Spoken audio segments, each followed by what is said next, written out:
Morning, everybody. I'll do a quick video. I did a new setup. Moved from the kitchen out to the garage where Alan set up all his stuff, so I could talk a little louder, not worrying about waking up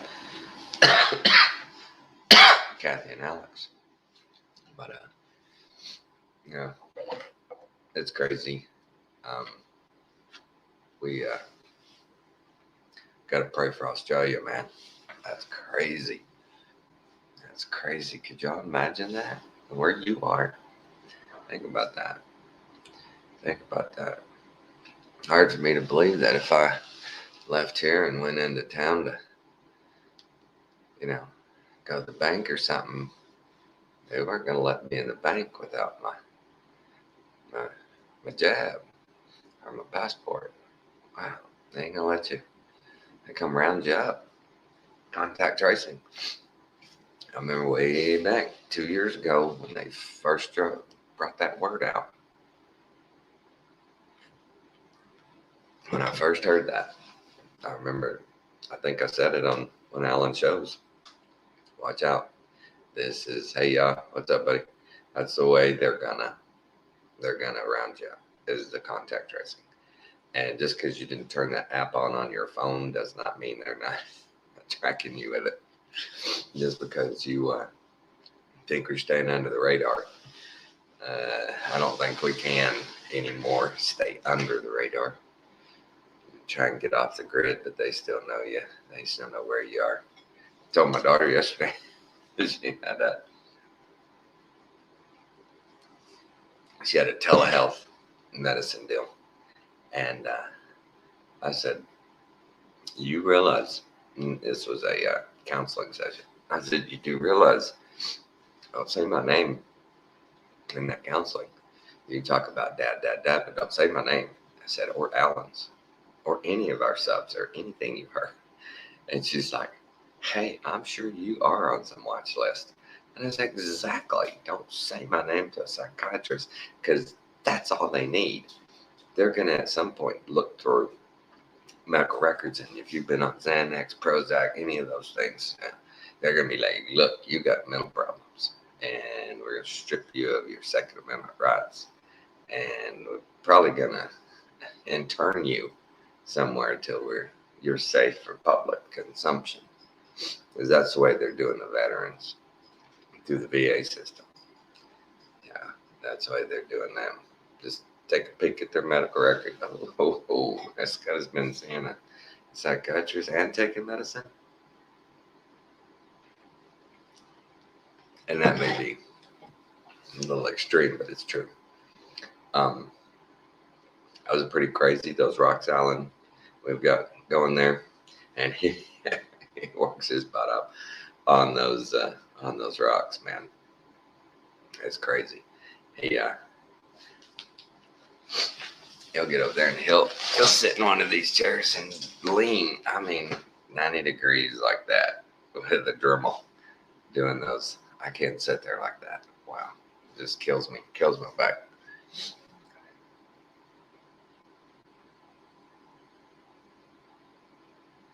Yeah, Australia's going full blown. Yeah, they're going full blown. That girl, there's one I've seen that a girl put out a video from her internment room at the camp and told her story about. And it was so funny. The Australians, they're just so, wow, no backbone. She says, yeah, they came to my house and they're going, do you know so-and-so? And I'm like, yeah.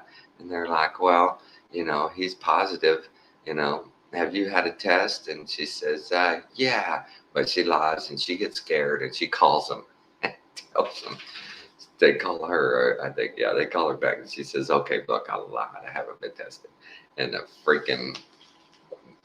vaccine cab or the jab cab shows up. And they say you can go in the jab cab or you can go with us. You go with us, you're going to be fined $5,000 and you're still going to have to go to the internment. And she's like, well, I didn't have $5,000. So I went with them and I did a video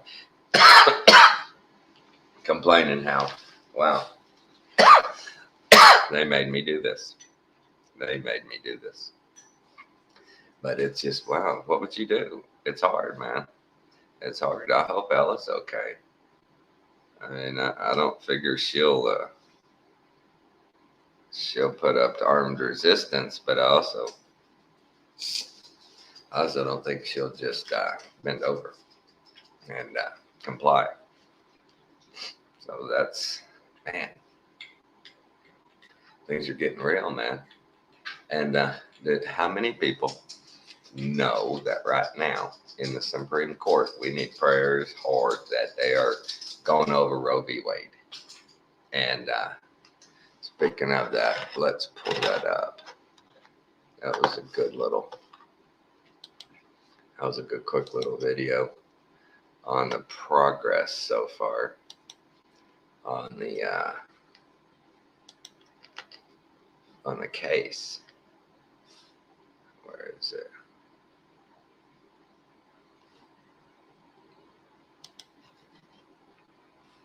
My goal is developing.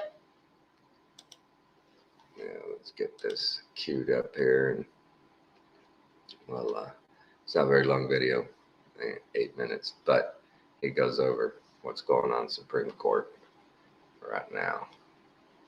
And it was good news, man. It was good news for babies so far.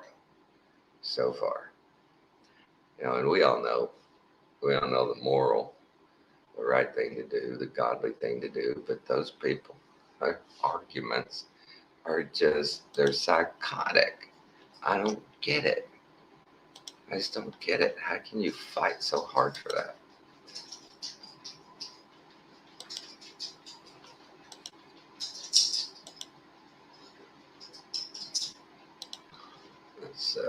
Let's go to Dinesh real quick. Today. And interestingly, faced with it, the leftists standing before the court, I'm talking about Elizabeth Prelogar, the Solicitor General speaking for the Biden administration, also the woman, Julie Reicherman, I believe her name is, representing the abortion clinics, they flinched. They didn't want to talk about abortion. And I can see why, because it's really not a pretty thing to want to. That's huge right there, that the government didn't even want to discuss abortion itself, the act. They didn't want to get into that. No. Kill your kid. And this is really what abortion is all about in the simplest terms. This is a horror that's been recognized for centuries throughout the West. I've talked on the podcast about Macbeth. Let me read a line that Shakespeare put into the mouth of Lady Macbeth, really to show the villainy of her mind. Now, she's trying to talk to Macbeth to bully him into murdering King Duncan. And she says this: I have suckled a baby, and I know how sweet it is to love the baby at my breast. But even as the baby was smiling up at me, I would have plucked my nipple out of its mouth and smashed its brains out against the wall if I had sworn to do that the same way you have sworn to do this. So she's like, I am more resolute than you are, to the point that I would kill my own kid. And for Shakespeare, there's really no crime worse than this. And this is abortion.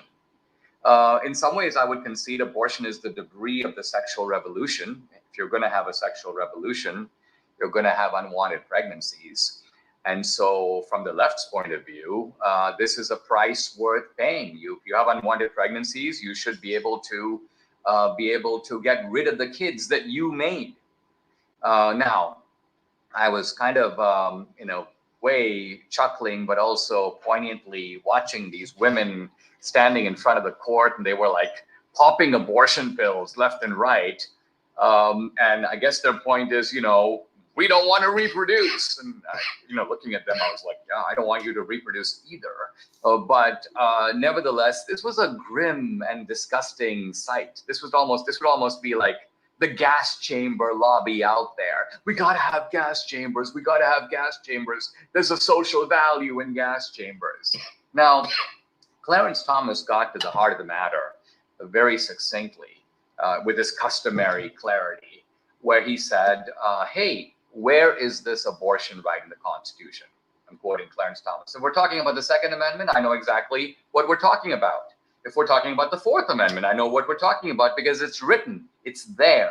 Where specifically is the right here that we're talking about? And of course, the pro-choicers were like, emitting this squid-like cloud of obfuscation. Well, it's the right to liberty. And Thomas's point is that there is no enumerated, specified right to abortion in the Constitution. End of story. Now, the left knows that they've got a problem here. They're defending a fictional right. At one point, Sotomayor tried to save the day by jumping in and saying something like, well, there are lots of rights that aren't in the Constitution. And the point is, maybe there are, but it's not the Supreme Court's job to enforce them. The Supreme Court's job is to enforce the Constitution as the highest law, not to make up rights that aren't in the Constitution, kind of read them into the Constitution. I mean, this would be interpretive malpractice. Now, the pro-choice side, kind of recognizing the problem that they have, decided to defend abortion, not really by defending the act, not by defending its necessity, but rather by defending the idea of precedent. Precedent in Latin is stare decisis, the idea that we should sort of leave things as they are. And the argument for precedent, I have to say, is kind of a conservative one.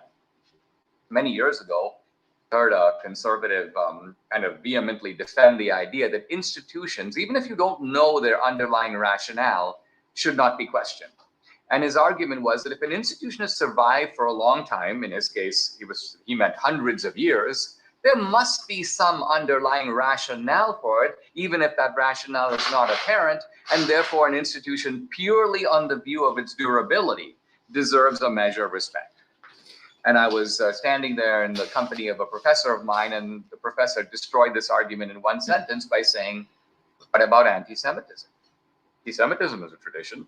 It's been around for a long time. Does it deserve presumptive respect? So the point being here that there are good and bad traditions. And so precedent never becomes an argument that stands all by itself. This was the point, by the way, that Justice Kavanaugh made, is he basically said, let me recite to you a series of precedents. The most famous, he mentioned, Baker versus Carr, which has set the stage for one man, one vote. He mentioned Miranda versus Arizona, which overturned the previous Supreme Court decision, basically said, listen, you have to give a Miranda warning. You have to let people know they have a right to remain silent.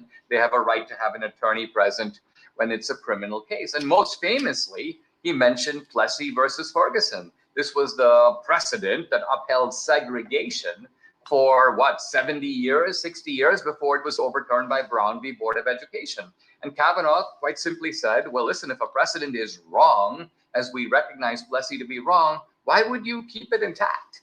And this was really a problem for the pro-choice side. They basically tried to say that precedents deserve a kind of automatic deference that needs to be, quote, new information to overturn a precedent. And of course, in the Plessy case, there was no new information. Now, interestingly, in the abortion case, which we're talking about here, there is new information. First of all, the point of viability has moved forward. Second of all, there are massive advances in technology that allow us to observe the fetus inside the womb, to recognize that even though it is by a cord attached to the mother, it is nevertheless a distinct human being with, if it's part of the mother, then what are you saying? You've got a mother that has basically 20 toes and 4 eyes and 4 ears. No, the fetus has its own ears and has its own eyes, its own organs, its own brain, its own heartbeat. So this is, in fact, if not new information, at least information that is now present with a sort of clarity that wasn't there before. Even the issue of viability has completely changed. Much easier for fetuses to live outside the womb at a much earlier stage of pregnancy.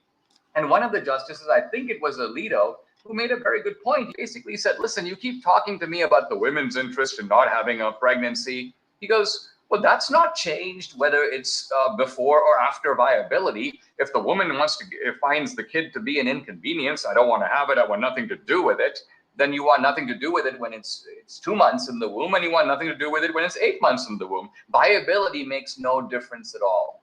This was actually a fascinating exercise, watching how the center of gravity in the Supreme Court has shifted. In fact, Roberts is no longer the swing vote. Roberts appears to be in the position where he wants to uphold the Mississippi law, but at the same time, maybe preserve Roe intact. But what's interesting is that the other 5 conservatives seem to have no interest in this quote compromise. This quote compromise position, I think, may not end up being where the court goes with this. And what I hope the court does, I'm going to have my daughter Danielle D'Souza Gilda talk about this in the next segment to kind of analyze what. So there's that. That was pretty good. That was good for. That was good for the pro-life man. All good points. I love the deal with Justice Thomas. Come on, hey man, I don't see it anywhere in the Constitution. You know, oh, it's right to liberty. No, that's different. We were listening to this last night. My daughter Alex came through, and she said she's listening to Dinesh D'Souza deal while she's getting something to drink, and she turned and she's like, "Wow, see what people don't realize." And I'm like, I know what you're going to say. People don't realize that it's so hard on the woman. You don't have to carry the baby, yada yada. And I said, but that doesn't mean it deserves to die because you have to change clothes sizes for 9 months. That doesn't deserve death. And then I told her, I said, what if we'd aborted you? I mean, it's easy to pick that side when you weren't aborted. And she, unlike my youngest daughter Madison, she's always been very conservative. And of course, that beautiful baby Lulu, who could imagine aborting that? It's just not going to work in my mind. But I got that close to having some firsthand experience on the viability front for babies. One of my friends, his daughter got pregnant, and at about 16 weeks, 17 weeks, they told her, hey, he's not developing right. There's a specialist who comes up here, I believe from Venezuela, said comes to Houston once a month for a week and does these neonatal procedures. Hey Lee, what's up? And so she went down to Houston, got cleared and everything, and this surgeon came in, and this was the first time I'd heard of this, and I'm doing this because it was so exclusive that they went in. This was the guy who basically pioneered going in laparoscopically when the woman is pregnant, and they went in and they inserted 2 little tubes down into his lungs with little balloons on them, and periodically they would inflate those to help expand his lungs. And I thought, oh, that is so cool. So I started checking with my recruiter. I want to get in that hospital. I want to get in that OR. I want to see that stuff. Put me on the list, man. As soon as they have an opening, I'm in there. But like most things like that staff doesn't turn over very much. Those people, they know what they got.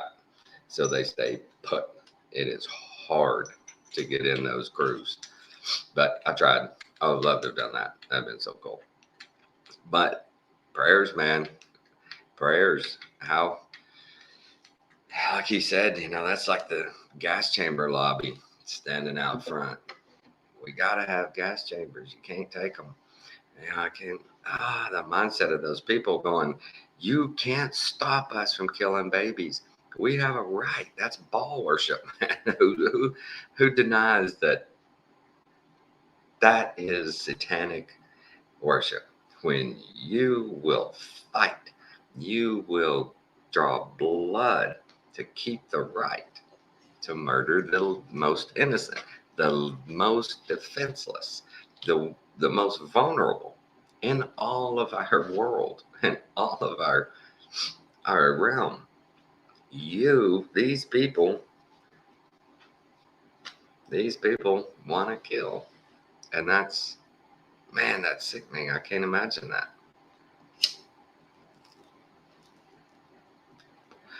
I think a lot of people in my generation, from the time I can remember, because Roe v. Wade was passed only when I was 6 years old. So, boom, going forward in schools, pro-choice, pro-choice, pro-choice, pro-choice. That's all you ever heard was pro-choice. And every time you heard pro-choice, it was just stopped right at the gate of, hey, people have a right to choose. And that was it. You went to when they started. Right, yeah. But you know, that's the way it always came to me as information was, it's just a woman's right to choose. And they never went into any of the details. And you never really saw in science class, you'd see the little deal of zygote to baby, but they never said, oh, an abortion, by the way, is anywhere along here. You kill it.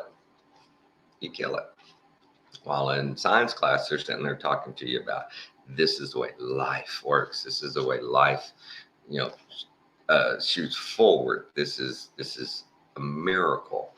And then in home and family planning class next door, you go in there and they're like, yeah, that's just, it's really nothing. It's just a clump of cells, an inconvenience. It's your choice. You live with it or you can live without it. And it took me into my 20s to actually just go, wait a minute, I'm not, no, I'm not pro-choice. There's no way, I can't be. And then Kathy got pregnant with Alex, and I knew from there on. But the whole argument of abortion. Oh, and my daughter also brought up, I told her the four things involved in a baby in a womb that you can do during the process. You can let it be born, and once it's born, you can have it adopted, or you can raise it yourself, or you can not necessarily adopt it, but a family member take them in, and then the other choice is death. I mean, 3 out of the 4 choices don't include death. And so I told her, I said, there's a lot of ways to avoid pregnancy. Number 1 is abstain. I said, and up until about probably 6th grade, they still weren't introducing it into schools here in Texas until high school. But it probably wasn't until about the 6th grade that you started hearing about contraception. And then at that point, hey girl, at that point they were saying, okay, there's abstinence and there's birth control and there's condoms, and that's it. That's how you avoid pregnancy. And now I don't even talk about that. They just say, hey man, here's your morning after pill, here's your injection, here's your implant, have at it, have at it. Sex. And, you only live once. The only people you hadn't slept with are the ones you hadn't met. That's their idea.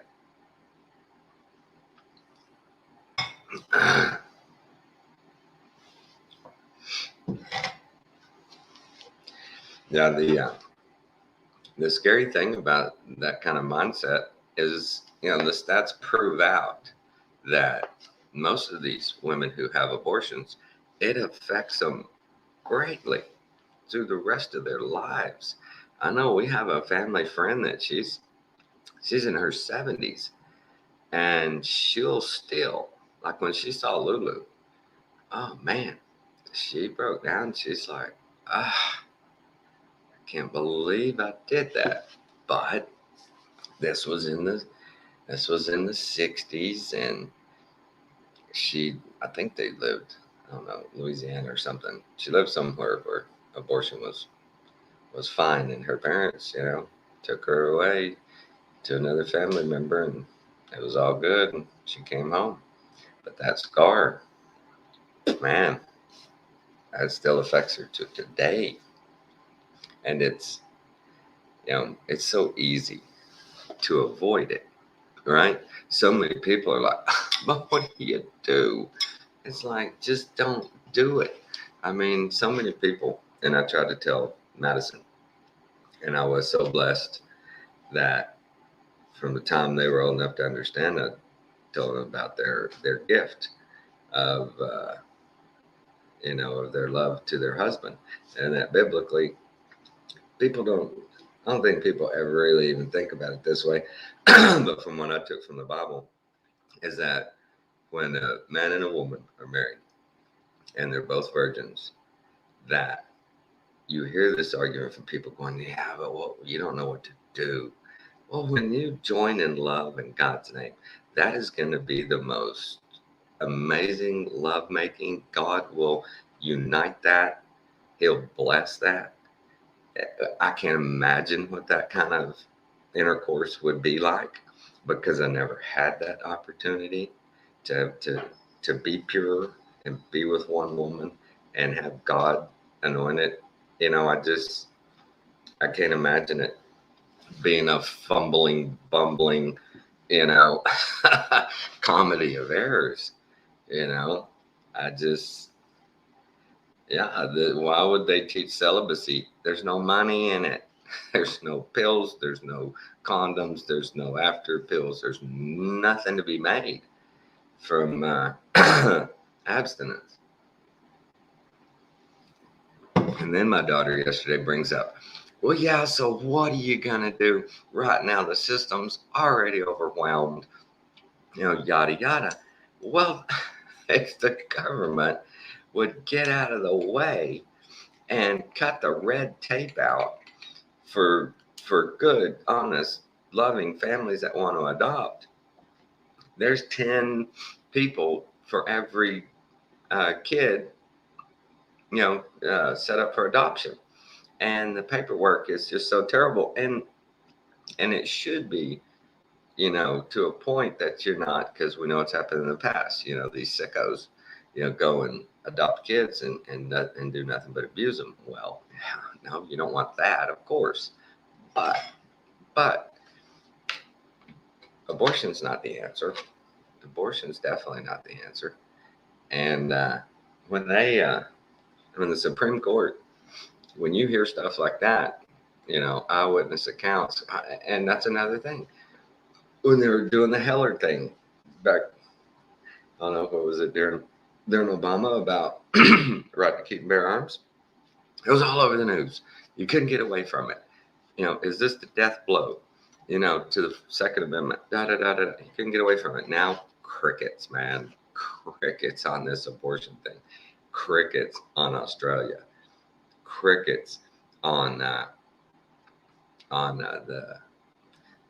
big dog Fauci thing.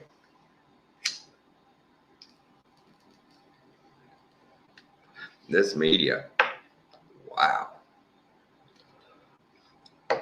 It's hard to believe that in this day and time, they're able to sit there day after day, night after night, pundit after pundit, and spread the propaganda. It's just wow. I'm gonna put the link in the chat here if anybody wants to come in, got anything to say. Lee, how's it going there for you guys? Y'all aren't going to Australia yet, are you? I had heard yesterday that Germany was. That just felt weird. Wow, that felt weird. I felt like I was talking with people back before World War I, and you start hearing these things, rumors of wars and things. But this isn't war. It is. It's on us, but it's all the governments against us. But it's just, how are those people going? Did you hear that? Germany took Poland. Yeah, France is getting their butt kicked right now. The heck's going on over there? All right. Oh, but we, we're in a very, very, very special time in history. We were born at this time for a reason. You know, you look at the people that, that we can kind of be sure existed, in the past. There's not very many of them. The only ones we hear about are the ones who were conquerors, who were killers and conquerors. But they were great. They're great men and women that were doing a lot of good on earth. And they subsequently just eliminated them after the devil was loosed. And what I don't understand, the people who don't believe Armageddon is past. They walk right up to it every time, don't they? I mean, they walk right up to it, and then they go, bah! The tribulation and the rapture are coming. They're coming. But dude, you just went over all the archaeological evidence of a fiery Armageddon, like the Conspiracies R Us put out the video of the black layer of dirt all over the place. Right? It's everywhere. And that's, Armageddon, scorched earth, man. It's, it's done, you people. Not everybody, not everything. Right? I mean, just boom, striking them where they are. They weren't here and they weren't there. So not much or any scorched earth there, but the melted buildings, they see it and they walk right up to it and they step back. They'll go over all the verses we go over, but they don't see the fact that, Jesus and the apostles and all these people are talking to those people, about those people for their time. And I keep seeing timelines of things that they're adjusting on stuff. What was it I saw? They were talking about a timeline and they said, well, this stuff, archaeologists are saying it was on Conspiracies R Us video. What was it? The year 1000 AD till 1025 AD or 16 AD. When I saw that, I thought, that's 16, 17 years. That's even better. That's even closer to that generation that Jesus said would see him. So, that's easier for me to jump on than the 70s. 70s is a little long for all those people, but it's possible. It's possible. But, the 1017, where they're readjusting things, that really goes boom. Now they're getting there. Now they're getting to where this history cuts off right here, and then they don't have their 1,000 years. We are locked down level 1. Everything is quiet around here in South Africa. I don't know anything about the new coronavirus. What? Oh, yeah. They may turn to like level 4 next year. Who knows? Well, oh man.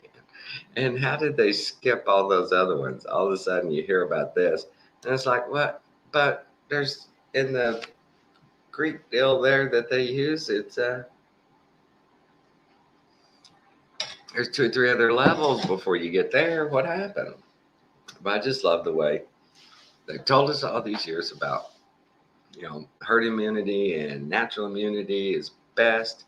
Now all of a sudden it's not so great. It's just, it may be, but you're better having the assurance of the jab.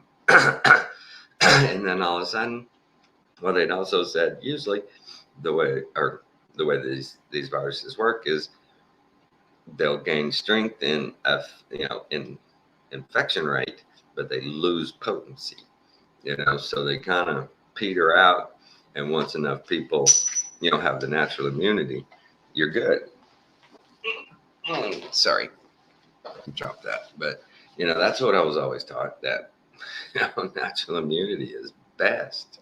There's several comedians have hit on it, and they say, when I was a kid, the whole block, everybody'd be sick home from school, cold or flu, and my mom would be, would you go down to the Johnson's house and get that crap so we can get this over with? It was no big deal. And then all of a sudden they told us, hey, we got this deal here. You'll never get sick again from any of the poxes. Well, I'm pretty sure I wasn't going to because I already had it. I don't need your stuff. You told me once I had it, I'm good to go. And now you're telling me, hey, you're not so good. So we were duped. Our parents, and seeing our parents were, especially my generation, you know, the whole drug scene and sex scene was coming on. My parents were 18 and 16 when they got married. And hey, there's Ashley. Welcome, Ashley. Morning. Shalom, brother. How you doing? Good. Started to get up and get stuff off my mind. It builds up, and then you got to purge, build it up, and purge. That's right. I like to build it up and purge, get it all out, you know. Because at first, you know, it's a lot, and then you kind of sift on it, and you know, think about all the things that you know the Lord's been putting in your mind and what you've learned, and then all of a sudden it's just like boom, I gotta tell somebody. Right. The things that hit you, I should start taking notes because my memory's not doing great. And so I really should start taking notes when this stuff strikes me. But I'm too stubborn as of. I still think I'm sharp as a bowling ball. Hey, steel trap, brother. Steel trap. Steel trap. Well, you know, I wish. And it's funny. I've told people before, I can close my eyes and just do any surgery that I've ever done before. You know, I can just close them and set the whole thing up, and we start, finish, you know, the whole thing, and I can do it in my head, and I do that all the time, especially when I'm mowing the yard. I'll catch myself doing a surgery in my head, and I'm like, well, there ain't nothing else much to think about, I guess. That was on my mind for some reason. That's hilarious. It's pop-ups in my head, man. Pop-ups. Yeah. I went and saw a psychiatrist. It's probably 5-6 years ago, and they did the DNA thing about what I would be susceptible to, or what would work better for me if I was going to take medication, you know, for anything. And the guy says, well, and I never heard it before. I still don't remember the name. He says, you know, you seem to have this PTSD that healthcare workers get. You know, most healthcare workers, especially that work in ER, surgery, ICU, you know, into their careers, a lot of them, they're starting to find out have a form of PTSD because of the things we saw, you know, and it's, you know, you got nobody. I'm glad I've got Kathy because all through my career, I had somebody bounce off of. She understood what I was talking about. We could get in depth in the conversation, and, you know, it wasn't a total novice going, okay, I don't know what you're talking about, but I'm listening. You know, it was really nice to have, and for her too. But nowadays, it's tough. I still have every once in a while the reoccurring nightmare that I can't get the surgeon the instrument or the suture, and the patient's dying, and everybody's losing their shit on me, and I'm just fumbling. I can't get it done, and the patient dies, and I'm just, you know, like that would never happen, but. You know, that's how your dreams are. It's like the dream you're climbing the ladder on the side of a cliff and you slip. You know, you slip every time. You don't ever make it. But that's good. Cut that out. Well, in that kind of profession, you know, you have a lot of responsibility for others. It's not, you know, and I could see where it would put a person, you know, get a person to a state of PTSD. See, you know, it's funny you brought PTSD up because yesterday, I've been doing research in MK Ultra project, more of like the connection between quantum computing and MK Ultra the same way, you know, and come to find out there's a bunch of stuff that, you know, linking the Rothschilds who funded quantum computing, Right. and then them putting their bank up at the same time that the first pillar was found of quantum computing, the sound hertz. It was just like, well, within a 20-year span, actually, we won't say same Right. time. It was a 20-year span from the time that they found the sound hertz to the time that they started kind of bringing in radios, and radio programming, in the Princeton, what is it, the Princeton Radio Project. Mhm.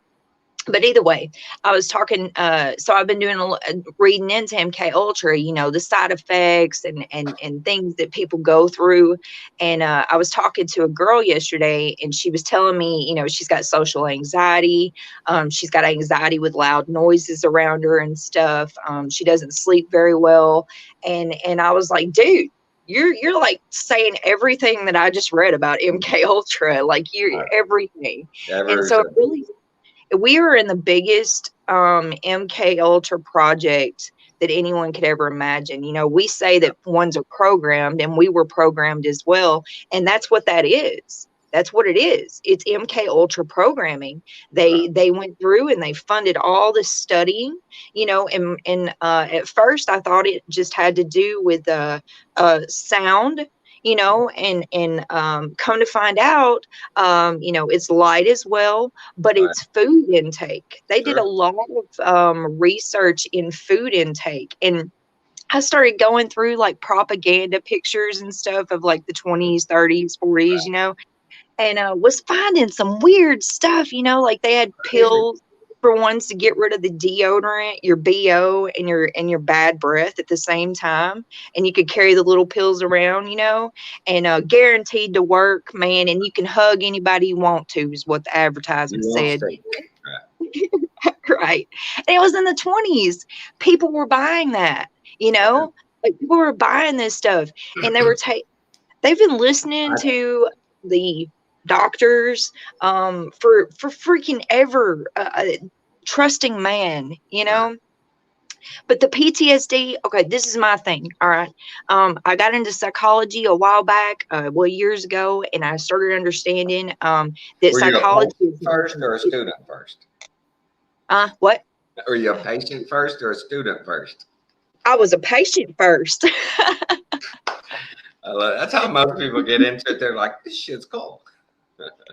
Yeah, I was a patient first, and I went into 3 mental institutions, and I seen the different personalities. I seen the ways that it worked there, and I started noticing like some of this stuff, like they don't care about this person sitting in front of them that probably only needs somebody to talk to, and just have a little Jesus put in their life, and all they wanted to do was feed you, drugs. Like Pills. that's it. Right. Keep you pilled up, right? Yeah. And I believe, well, what I was reading not too long ago was about the therapists, which I already knew this, but or psychologists. They go to school and learn. They're being taught MK Ultra. They're Mhm. being taught how Sure. to put it on. Manipulate. Right, and they use all these good words and then like a bunch of bad stuff, Right. Oh, yeah. and you don't even notice it. It's just like a sprinkle of stuff, man. My Oh. daughter yesterday, her deal yesterday, it's supposed to be at 4:30, and she's going to use my laptop and webcam and stuff. It's a Zoom call, and she goes and sets up, and like it's supposed to be at 4:30. So about 4:35, I look in there, and she's not on, and I go, "What's going on?" She goes, "Oh, well, I'm waiting." I said, "What kind of psychiatrist keeps patients waiting who he knows have anxiety disorders and have these problems? Is he sitting back? Is he sitting there watching you? Is he really there watching you going, is this messing with her or not?" And I said, that's not cool. I said, I would tell the dude, hey, that's kind of pushing my anxiety. When you do this, I'm sitting there going, wow, what the hell? 5 minutes late, 10 minutes late, 20 minutes late, it's 30 minutes late. And I'm just sitting here. The couple of times I went and saw that dude, He was late, and I just said something. I said, "Look, one of my big deals is I have a disorder called perpetual punctuality.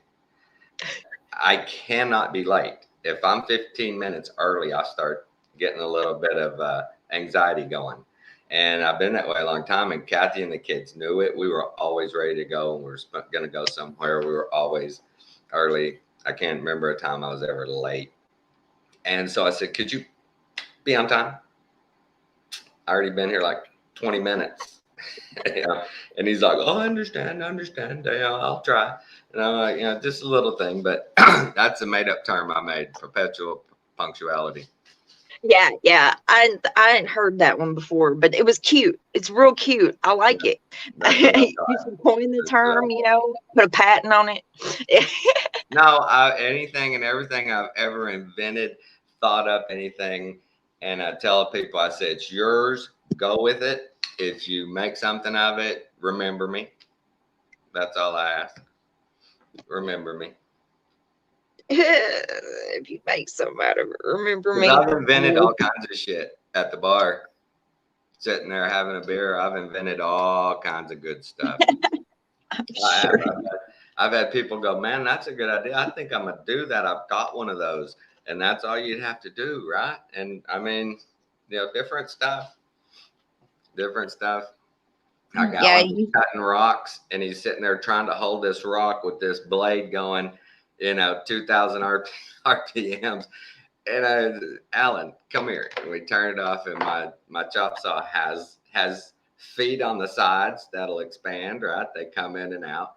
And I went and got a piece of wood and put the rock down and locked it down. I got it on this side, put it in, locked it down, got something and shimmed it so it was real tight. And it's there.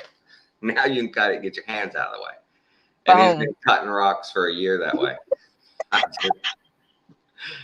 I just let him. He never realized that it had the feet on it, and it could have made him a little guard there. Plus, that he is a one of a kind. Some people aren't mechanical. Some people just don't see it. And no, I don't, man. What I see is right now this is working for me. This has worked for me for a hot minute, and I'm gonna continue to do. And then sometimes it's a little hard for me to even want to change to the right way, But really, what is the right way? Either way, yeah, yeah. Lately, for me, it's been eating.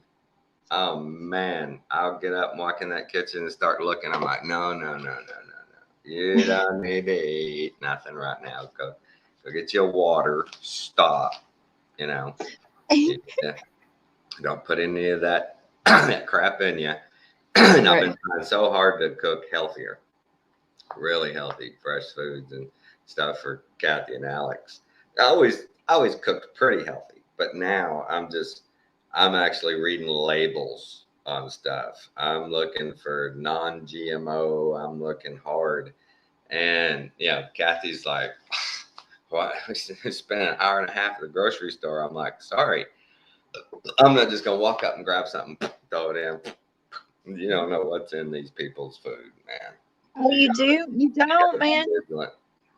You don't, bro. I mean, dude, the food intake, and all these ingredients they got, the extra ingredients, the things that are to help you or preserve it or keep it, dude, it's all bad, and then it bothers the frequency inside of our body, and people wonder why we get all tore up. What is it? It blocks our frequency, I believe. I believe it too. I believe it too, because I think of our body vibrating. I believe it creates distortion in our body everywhere. I just said that like 3 days ago. When I heard that they put chopped up cardboard in dog food for filler, I thought, okay, what are they putting in our food for filler? Oh my gosh, yeah. What are they putting in our stuff? Then I heard about the polymers and things they've been putting in.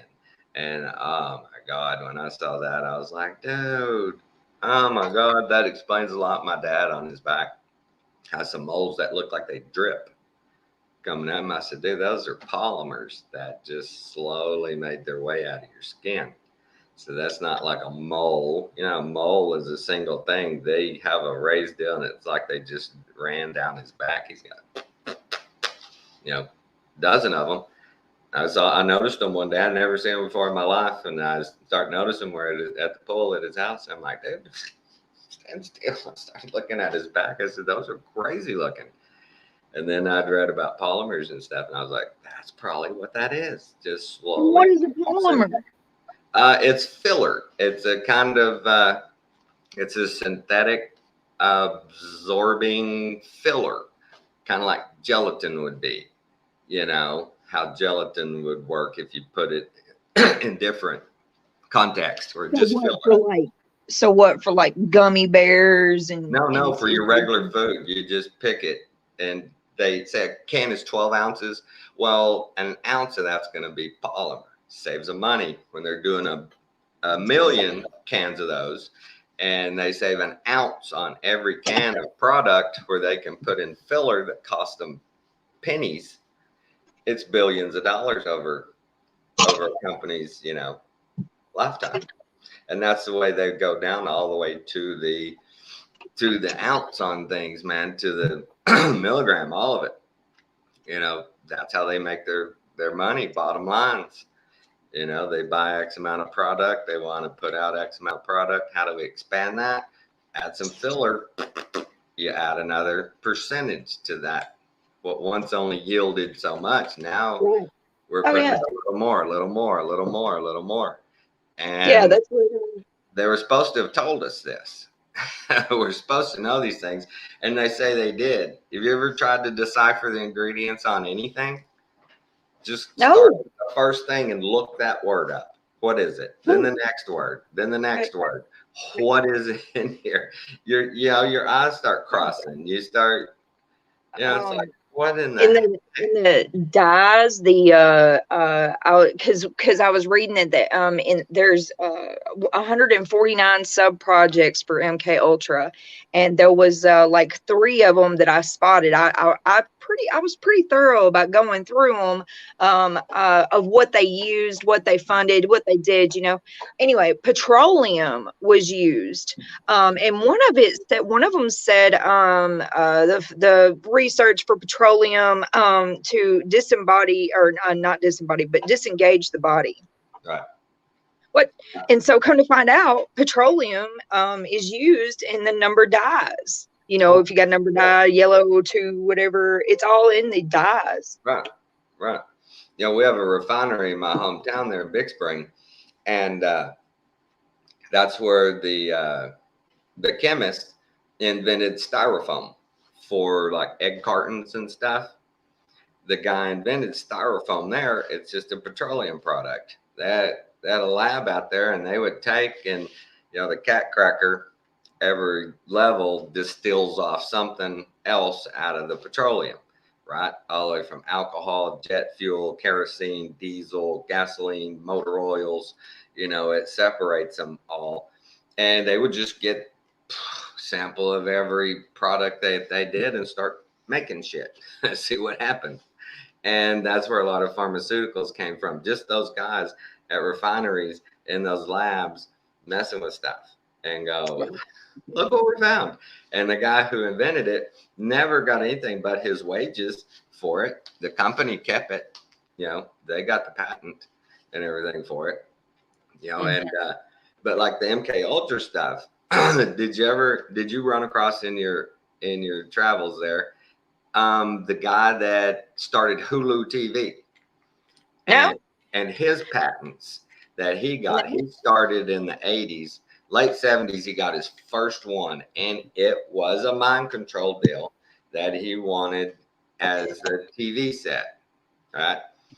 And then in the 80s, he submitted like 2 more. And every time he submitted, the time period got shorter and shorter that he was granted the patents, until I think it was late 80s. By the late 80s, he had 12 patents, or the 90s, he had 12 patents, all on these mind control devices. And they were all granted. And when he got that last one, he started Hulu. and all the diagrams are right there. I think Richie from Boston brought all that up and showed it. There's all the patent diagrams. You can look them up. It talks about what it does, you know, the frequency it uses, flicker rate it uses, all of its stuff, sound, everything. And they said, there you go, take it. And he went and started Hulu with it. And Hulu's free. And if you've ever watched the ads for Hulu, they put right in it. They say we're an evil entity. They say we're bringing, you know, things never seen before. And it's like Alec Baldwin and the snake, you know, goes up around his neck and back down into his jacket. And you ought to look up the Hulu ads. They're Yeah. They're Creepy. They are Yeah. creepy as hell. They're telling us right there, this is evil shit.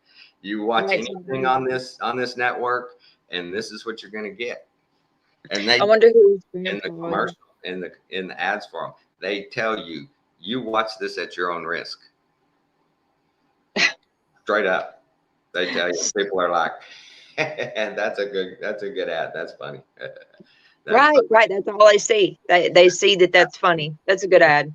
You know, that's hilarious. It's none of this is real. It's just jokes. It's just jokes. And Yeah, look up the Hulu deal. Oh, I'm going to, brother. You That's got pretty it. crazy. I'm gonna try to find out who his grandparents are, or his great grandparents as well. Because I know with him having that much power now, If I remember so correctly, the guy was an officer in the Air Force.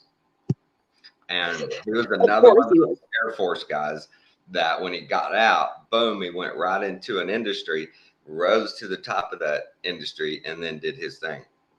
Type of deal. Dude. Several of them out there through the Yeah. Air Force. That trend. John Calhoun Deegan, who is actually the one who changed the sound hertz to 440. It wasn't Hitler. No. He did it in the early 1900s. Remember we saw a deal in Europe, and like the early 1800s, they changed it in Europe. I never heard that before. Somebody did a deal and said they had already changed it in Europe in the 1800s, and it wasn't until the 1950s, late 50s, that they changed it nationwide here. Well, no, it was I think it was the 30s when they changed it nationwide here. But now there was a guy, a king in Germany, in the 1800s that got all the orchestras, the opera orchestras, to change theirs for 440 hertz. That's the first sign of it. That's the first sign of changing. Well, you know what? 40, and it's like, okay, what was going on then that all of a sudden this dude says all this beautiful music, you orchestras, you're gonna retune, and they went, okay. How did that happen?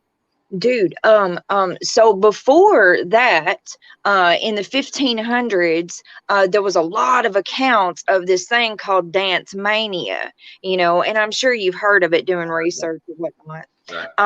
But for some that don't, dance mania is just where music will be playing, and you'll just dance. You could dance for weeks, and dance to the point of exhaustion and then fall out, and not just one person, but many together. Wow.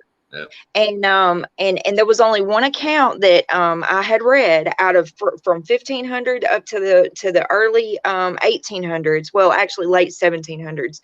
There was one account that I found that they weren't in a musical gathering group. It was in a sawmill, you know. Right. Every other one might have been that pitch of the saw blade or something.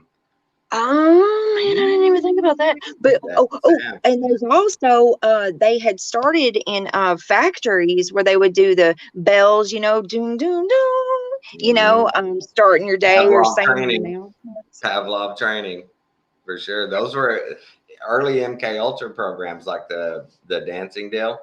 Why wouldn't they be? Somebody found that old technology, was like, let's try this. You know, let's see what happens. Or Satan gave them the technology and said, you know what you can do with this? And they went, all right, let's try this. And it's been going forward ever since.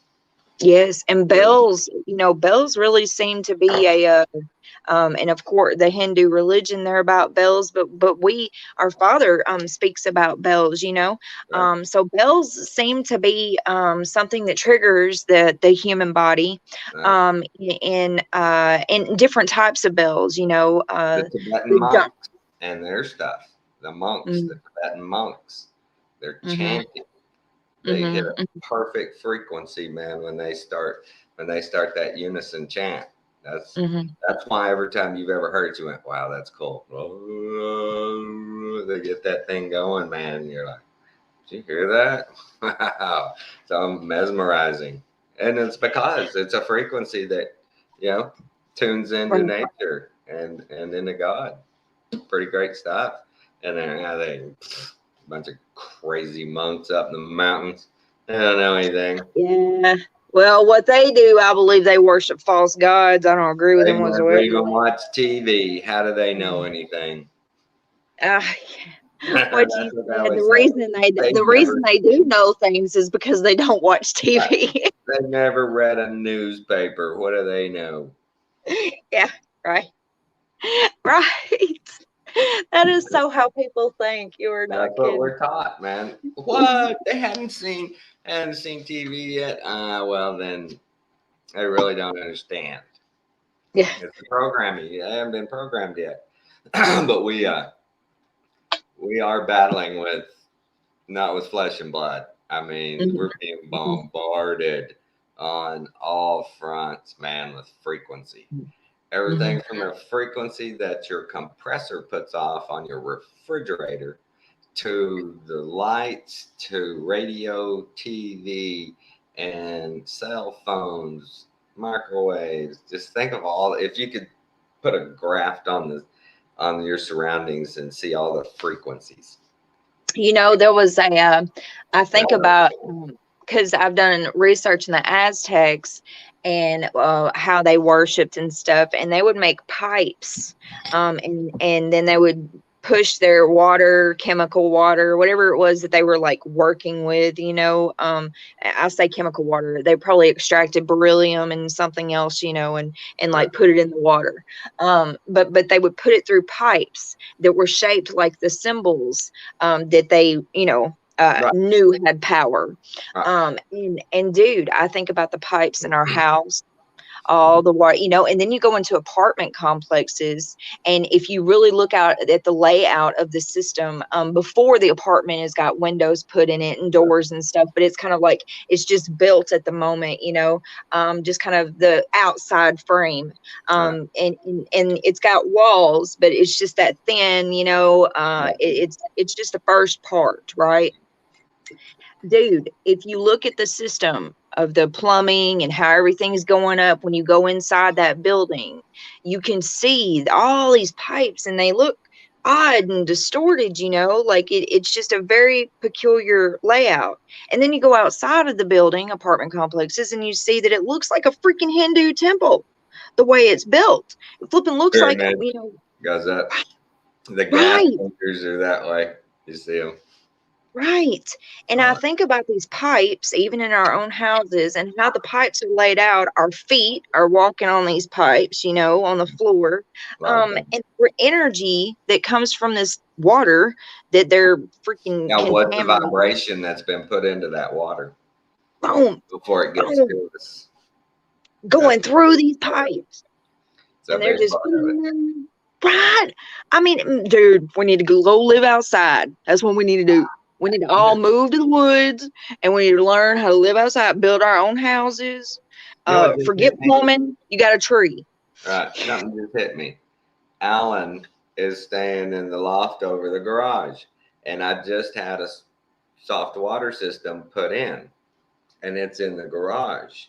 And Alan usually leaves playing 24/7 the Bible, audio Bible. And I hope that's impugning the word into my water before it comes into my house. Yeah. Oh, that's awesome. Right. Yeah, we do that. We do that often. Like that's the best. Right. Cool. Oh, That just hit me. There's no I reason think that doesn't work that way. That is happening. That is happening for your water, brother. I believe it 100%. Them good words, the Right? only good words of the Holy Spirit. Woo, hallelujah. That water sits in a holding tank and it's vibration, before it comes in the house. So that vibration should be able to reach it, no problem. That's comforting. It is That's comforting. nice That to is know. lovely. So I got that going for me. Oh, what a blessing. Hallelujah. Right. Even when I wash the dogs. Right. They're being showered with that good word, those good words, and I believe it. Right. It's a fact, Jack. Okay.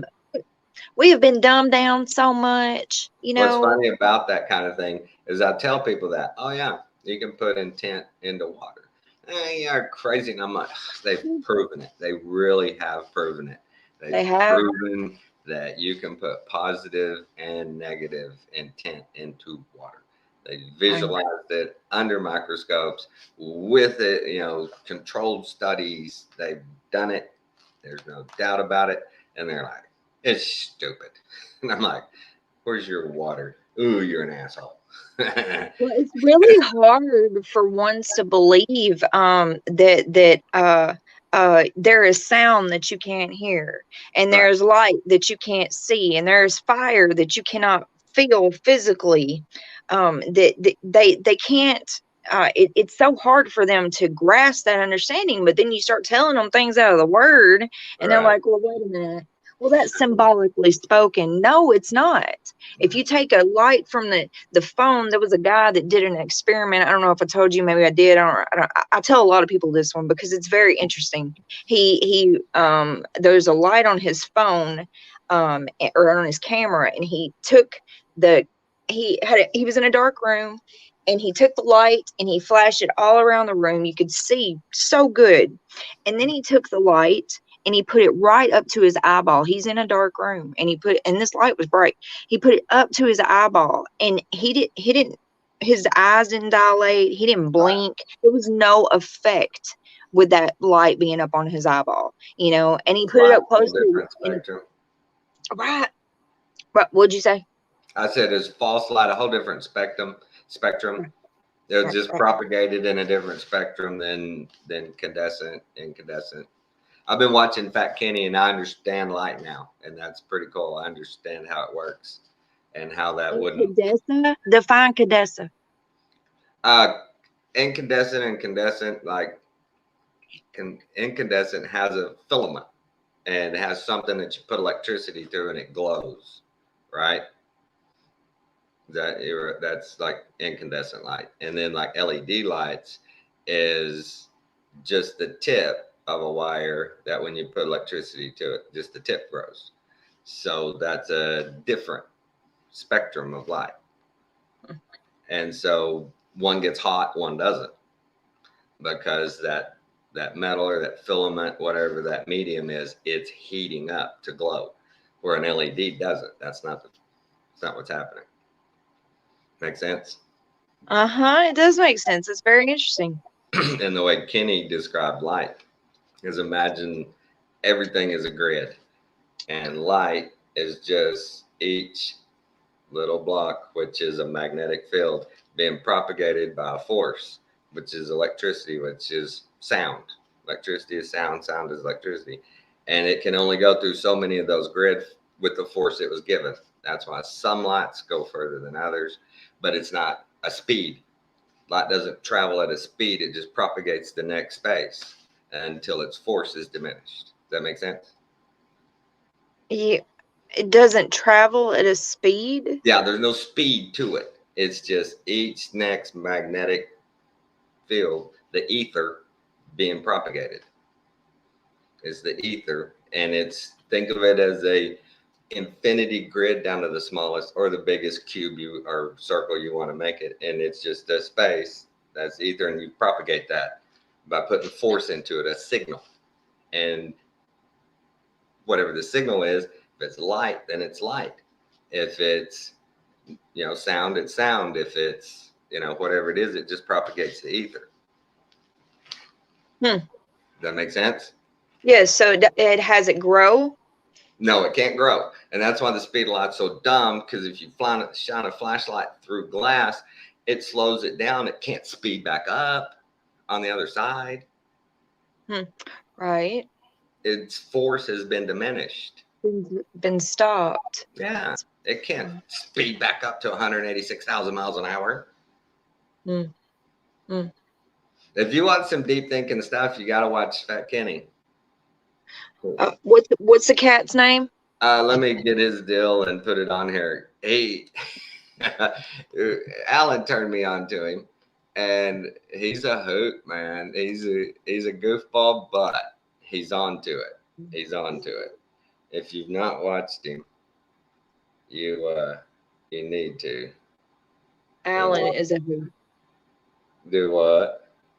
I said Alan is a hoot. All right. This guy Kenny, and he comes right out and he'll tell you he's one of the smart ones. You're not, and it's okay. It's not your fault. It's not your fault. You're ignorant. Right. There's Right. Very intelligent like that. people out there that are ignorant. I like that. I like that. Where the heck That's is it? bold. I can't find his freaking Hmm. channel over here in my channels. Where did he go? Are they messing with me again? Hmm.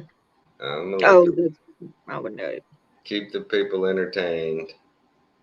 Oh, His Oh, channel is not Fat Kenny. Oh, there it is. um, His channel is a goofy a goofy name that most people don't get. Let me just Not gonna grab say, this video you know, and I'll share it. boom. Perfect. And you can start with this one.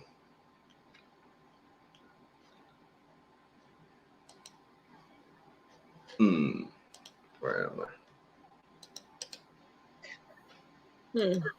There you go. There's one of his videos, guys. Check him out. He's a trip. Go back and look at his stuff. He invented a lens and a medium to identify and visualize a magnetic field, the toroidal field of magnetism. And he is the authority on magnetism, electromagnetism, and dielectricity. And that's the ether, man. This dude has. It's basically the ether. You can't touch it. You can't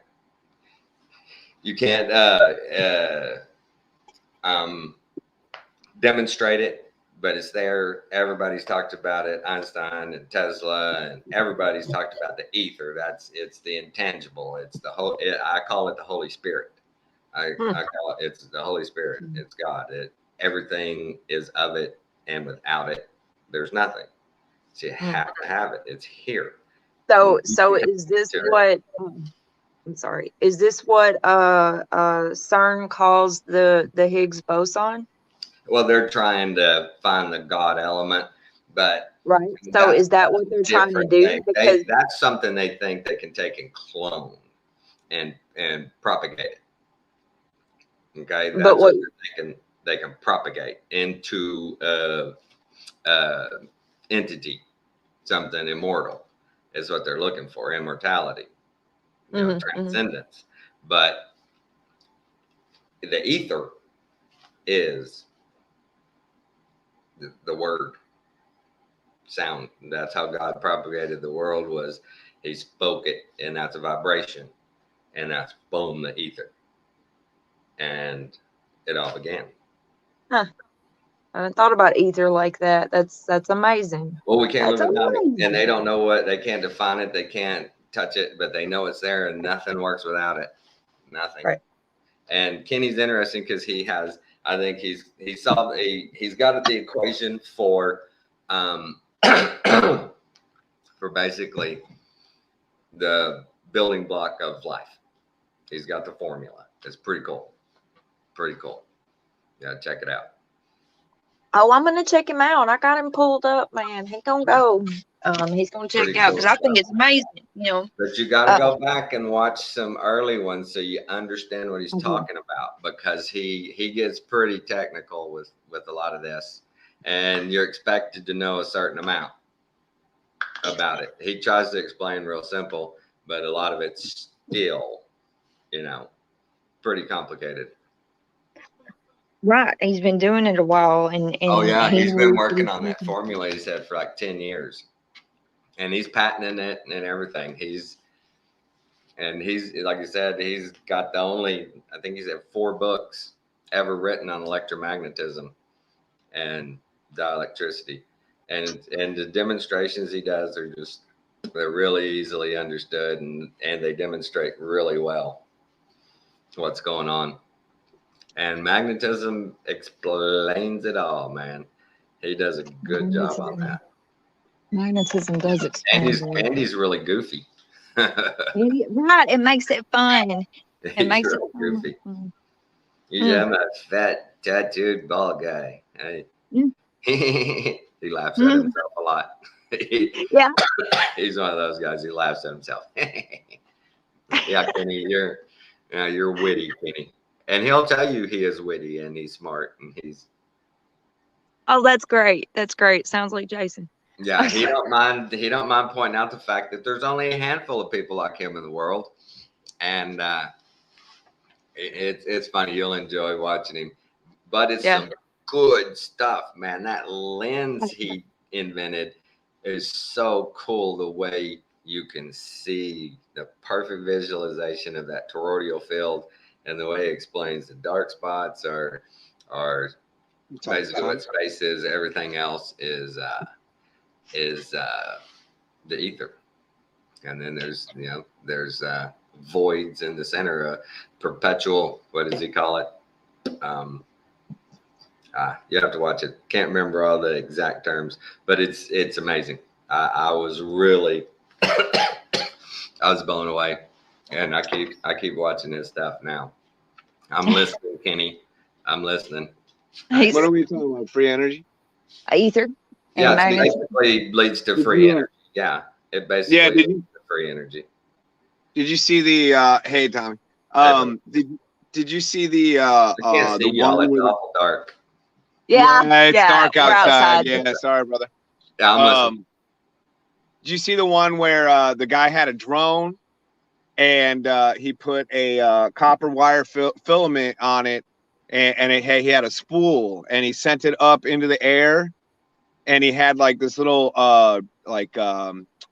wire, kind of like a wire mesh, attached to the top of it, and he pulled electricity out of the ionosphere. Sweet. Yeah, dude, it was really cool. Could he measure it? Did he have a voltmeter on it, and you could measure how much he was getting? Yeah, he put a voltmeter on it. I can't remember what it was, but he also he ran what's that one? Oh gosh, I can't think of the guy's name, but the bell where you take 2 tin cans and you put a positive charge on one side, and then the other one's grounded, and you have a little aluminum ball between the 2 cans, and you'll create a electrostatic energy, and then the ball will start bouncing between the cans. Cool. So he did that. And then there was another one. There's another one that turned. There's a couple of other ones. I watched it about 3 months ago, so I don't really remember what. Yeah, but it was really cool, man. He was pulling electricity right out of the sky, man. Right, no joke. I mean, Tesla knew that. Right. There's another dude. Let me see if I remember if I saved his. But he does all kinds of good stuff with magnets and mercury. And it's so cool. Talk about perpetual motion, free energy stuff. This guy's got them set up. Let me look and see if I can find his video in my history. I'm the worst at not saving. Do what? Oh, I said while you're looking that up. So we were watching Star Trek Voyager last night. All right. And which, man, dude, there's so much programming in that. But also there's like there's real science. I mean, it's not. I think they have the ability to do some of the things they talk about in Voyager and stuff like that because of the understanding. But anyways, but so Leonardo da Vinci is it's a holodeck thing. Leonardo da Vinci is talking with Captain Janeway, and he's got this. I forgot what it was called. I don't know what it was called, but he had this device, and he said, with this device, I can make Mercury move in 3 ways. Within this Right. hole is the Sorry. Go ahead. And so it makes me wonder, talking about Tartarian mudflood stuff, and talking about the spires at the top of the cathedrals. Right. How they said that there was a vessel up there, and they believe that it held Mercury, right? Right. Well, then there's I don't know if you've heard about this, but there's another thing called red Mercury. Yes. Yeah. That was in all the TV sets and stuff for a long time. Radios. Yeah. So Yeah. what I wonder is if you took, I wonder if red Mercury and regular Mercury like somehow oppose each other. Right. And Positive, so negative charges. right. So if you took a glass vial, or a glass beacon, and put regular Mercury in that, and then had an exterior glass beacon that went over the top of that, and then filled that with red, would they go in opposing directions and create engineering? Let me show you this video, and I think Okay. this will answer your question. That's a good question, and I got it right here. This is really, really cool. Can we blow it up? Can we go sideways? I've never tried that. Here, let me see. Oh, you go ahead. Hold on. Hold on. I don't like doing that. Go back. There we go. Now, see, this guy's made this deal. Obviously, he's a good woodworker. He just kind of shows his setup here, and magnets. He doesn't ever talk. Here's his little. Is this the Action Lab guy? What is his name? I don't remember the name of it. I'll look in a second. Oh yeah, I've seen this one. I've Have seen you this one. this? So this Yeah, is that's cool, basically man. what's in what I think was in the domes of all these cathedrals, is a setup like this, and then it just has wires come off of it and send the power down throughout the building or to the antennas, and free electricity. But Yeah, this absolutely. these are really cool. You just set it down and it takes off. Nothing you can do. Pull it off. Wow, that's cool, man. I mean, Oh, that's right. Yeah, I've seen that with the tracks. Yep. yeah, and he's got 2 different ones. You go different directions according to where you set the magnet. See, the one laying there has 2 right close together. These are opposite sides, inside and outside, so it moves a different direction. Right. Yeah, that's cool, man. Pretty cool stuff. So this guy, he has a lot of good experiments, and this is his electrical experiments, Robert 33. I guess I should subscribe. I hadn't yet, but just some really cool electrical experience. I wonder how we got a hold of all that mercury. He's got a lot of it, man. Check this out. Let me show you one more of his, and it's a trip. He puts some mercury in a centrifuge, and it goes. That's pretty cool, right here.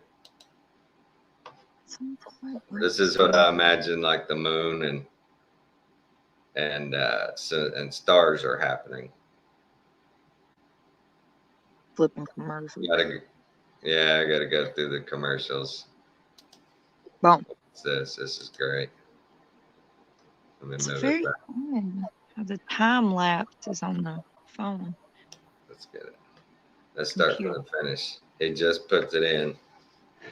And see, and that looks like, to me, that looks like a star once it starts to vibrate. Oh. What's that pattern? That flicker? That looks like a star right there. That's what I've seen through my camera. That's what I've seen through all the videos of people taking pictures of stars. Oh, it. right, right. I see it now. Right. Yeah. There's a time lapse. You got a P900? I do not. I wish I had one. Man, me too. My Sony's not too bad, but I'd like to have a P900. But check this out, man. With the plasma being a mercury, like liquid mercury type nitrogen firmament, and then we're a reflection on it. That right there would make sense to me. That's what the firmament is made of, something like that. Huh. That you have a perfect reflection off. Yeah. That's beautiful. Yeah, isn't that crazy looking? It is. That's cool, man. And it's hard to stop watching it, right? Especially when you've had some good stuff, man. Talk. So yeah, Very. watch that dude too, man. He's got some cool stuff he does with that mercury. I think it's him. He built a dryer, put a motor and put a basket, and had that thing go 2,400 RPMs, and it starts spinning in his garage, and it starts slinging water, and his legs from his knees down are just soaking wet. But he pulls all the clothes out and they're dry. What? Took like 5 minutes. Wow. It was no big deal. Wow. Yeah, you'll see the video. He built this little deal, and he put quite a few clothes in it, and he had it mounted real good on springs. And when he started up, it kind of walked a little till it got its balance, and then it just started slinging water and done. It was pretty cool. That is cool. Yeah, you could take it and set it in your driveway, man, and dry your clothes. Just gonna sling the water out. They're dry. Take them in, dump, use, and it doesn't use.